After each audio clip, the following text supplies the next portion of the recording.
Pas de grande alliance de la droite pour les élections au niveau cantonal. On le sait depuis le congrès du PLR qui a préféré s'allier à l'UDC en excluant les Verts libéraux.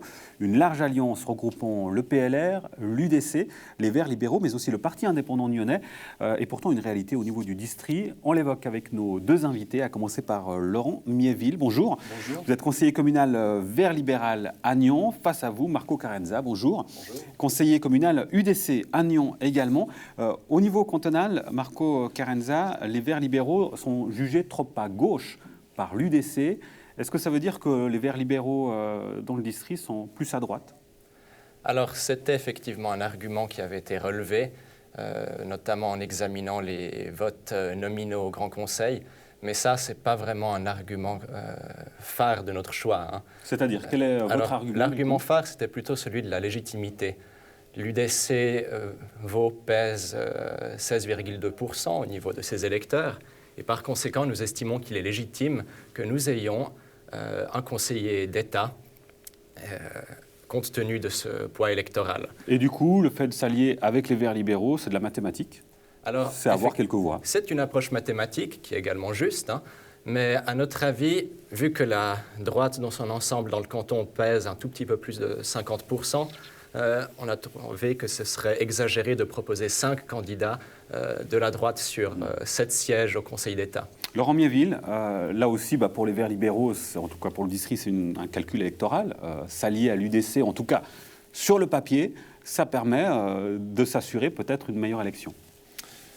Bon, je n'utiliserai pas le thème calcul électoral. Je pense que c'est une mécanique électorale qui est différente lorsqu'on parle du Conseil d'État. En fait, la mécanique, pour moi, c'est simplement de dire qu'est-ce qu'on peut faire pour changer la majorité au gouvernement vaudois. Et c'est ça qui était vraiment l'enjeu. Après, dans cet enjeu qui était pour nous prioritaire, est devenu un autre enjeu, à mon avis, qui a aussi une importance. Et finalement, comme l'a dit Marco Carenza, c'est les candidats eux-mêmes. Et quel candidat pourrait, entre guillemets, être celui qui pourrait faire pencher la balance. Et je pense que c'est aussi ça qui a joué un rôle. À un moment donné, il y avait d'un côté la stratégie de dire qu'est-ce qu'on fait pour pouvoir faire pencher la balance du côté de la majorité au gouvernement. Et de l'autre côté, c'était finalement quel candidat pourrait être celui qui puisse être élu. Et je pense que ces deux éléments ont été un moment un peu en conflit.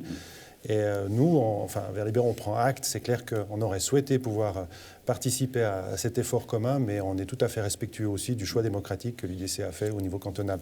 Et je tiens à souligner qu'au niveau communal, on en parlera probablement, les éléments de cette mécanique sont un petit peu différents. Certes, néanmoins, il y a des questions en termes de positionnement, de valeur aussi, par rapport à des positions d'un parti à l'autre. Si on prend le cas de l'UDC, vous êtes à l'aise avec la position du parti sur certains sujets. Je vais prendre par exemple un exemple, La Voix du bon sens. C'est le petit livre qui a été publié par la direction du parti. On parle, je cite, d'effets dévastateurs du féminisme. On critique l'augmentation des avortements, l'épanouissement des femmes hors du cadre familial. On parle aussi du retour de la gifle. Vous êtes à l'aise avec ce genre de choses? Non, naturellement pas. C'est quelque chose qui a d'ailleurs généré pas mal de remous et je pense que même l'UDC s'est rendu compte qu'il devait un petit peu peut-être reviser un petit peu cette position. Je pense qu'il faut bien comprendre que l'UDC a différents visages. Au niveau communal, c'est formé par des gens comme Marco, comme d'autres personnes qui sont très proches du terrain, qui veulent participer à un effort constructif par des gens qui sont finalement des miliciens. Au niveau du canton, on commence à approcher à une approche beaucoup plus politicienne. Et au niveau national, alors là, on a des postures UDC qui sont extrêmement politiques, extrêmement difficiles des fois pour nous à suivre. On parle de la stratégie énergétique ou ce genre de choses. Mais je dirais qu'au niveau cantonal, on était entre les deux. C'est-à-dire qu'on a des personnalités dont certaines, et je connais bien Jacques Nicolet, sont attachantes et proches du terroir vaudois. Côté agrarien. Mais il y a effectivement ces mots d'ordre qui apparaissent souvent au niveau national qui nous posent problème. Donc je pense que même là, chez les Verts libéraux... Cantonal, oui, tout à fait. Chez les Verts libéraux, les textes que vous avez mentionnés, vu que je suis deux parmi une députation vert libérale qui est principalement féminine, c'est clair que ça a généré beaucoup de réactions. Et je pense même à l'intérieur du parti, je pense que Marco l'exprimera, ça a aussi généré beaucoup de discussions. Alors justement, Marco Carenza, et sera le dernier élément sur ce petit livret, on ne va pas s'étendre là-dessus, mais manifestement, ça ne vous dérange pas de vous étendre là-dessus? Non, pas du tout, mais la voie du bon sens n'est pas le programme de l'UDC. Mais ça donne une indication de valeur. C'est vrai. Est-ce que vous vous distancez justement de ces positions? Par rapport aux éléments qui ont été évoqués, effectivement, là je me distance tout à fait. Ce n'est pas le programme de l'UDC Vaud. La seule chose qui comptera, ce sera notre programme, nos candidats. Et ce qui compte aussi, et c'est l'élément le plus important, c'est Jacques Nicollet, notre candidat au Conseil d'État, qui nous sommes convaincus. Il ne l'a pas écrit. Alors effectivement, celui qui l'a proposé, c'est sous sa direction, enfin sa présidence. Oui, il y a eu une présidence. Maintenant, effectivement, il a lui-même admis qu'il y avait un problème avec la voie du bon sens. Mais ce qui compte, c'est que Jacques Nicollet arrive en fait à ratisser beaucoup plus large. Et nous espérons qu'il parviendra à convaincre au-delà des lignes partisanes parce qu'il en a la capacité. Alors au niveau communal, qu'est-ce qui vous rapproche, Marco Carenza, avec les Verts libéraux? Quels sont les projets que vous défendez ensemble?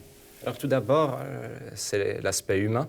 Nous avons d'excellentes relations avec les conseillers communaux Verts libéraux. Ce qui n'est pas le cas avec d'autres. Non, le propos n'est pas le suivant. Non, on a d'excellentes relations avec eux. Ils ont un ancrage bien à droite ou bien au centre droit, ce qui nous permet de travailler ensemble. Et il y a des sujets au niveau de la commune qui ne sont pas aussi politisés, comme l'a relevé Laurent, au niveau cantonal et fédéral. Et c'est ce qui nous permet de travailler ensemble. Ouf, vous êtes assez à droite pour l'UDC.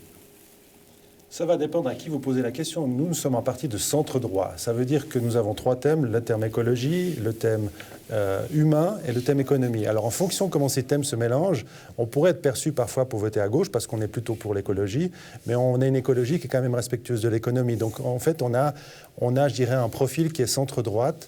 Alors on est à l'aise, effectivement, au niveau communal, d'être dans une entente élargie centre-droite. On a les indépendants, les Verts libéraux, le PLR et l'UDC. Je pense qu'ensemble, on minimise un petit peu les excès que pourrait avoir une alliance qui ne soit pas aussi large. Et donc, vous êtes un exemple à suivre au niveau cantonal? C'est un peu ce que vous nous dites. Alors, comme je l'ai dit, on le souhaiterait, mais on est aussi conscient qu'au niveau cantonal, de nouveau, cette mécanique électorale est différente et on espère qu'à Nyon, en montrant déjà les bons résultats que la municipalité à majorité centre-droite a, elle va finalement convaincre les indécis et ceux qui étaient contre cette alliance de peut-être réviser un petit peu cette approche. C'est clair qu'il nous manquait quand même le centre. Le PDC, Vaux Libre ont refusé dès le départ de s'associer au niveau cantonal à une entente plus large. Et je pense que ça a aussi péjoré finalement le travail après d'arriver à trouver le même mélange, la formule, puisque je suis scientifique, la formule magique pour ce qu'on fait dans la ville et dans la ville de Nyon. Laurent Miéville, Marco Carenza, merci beaucoup pour votre participation. Bonne chance pour cette campagne électorale qui débute. Merci.